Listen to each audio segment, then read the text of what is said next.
27/66/2024 number general పోరాటం దస్తవేజ్ జరిగినది. ఇది ఫేక్ అని తెలిసి రాయించి ఇచ్చిన వారు ఆమదాల భాస్కరు, చేసుకున్న వాళ్ళు చాకలి కరణ్య కుమారుడు చాకలి ఈరన్న.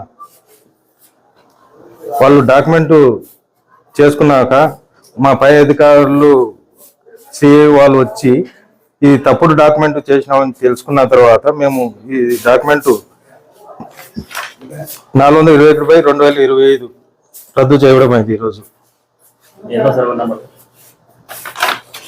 321/A 6 ఎకరాల 50 సెంటు సాదాపురం గ్రామ పంచాయతీ మండిగిరి గ్రామం. P Arun Kumar, sub register, Adoni.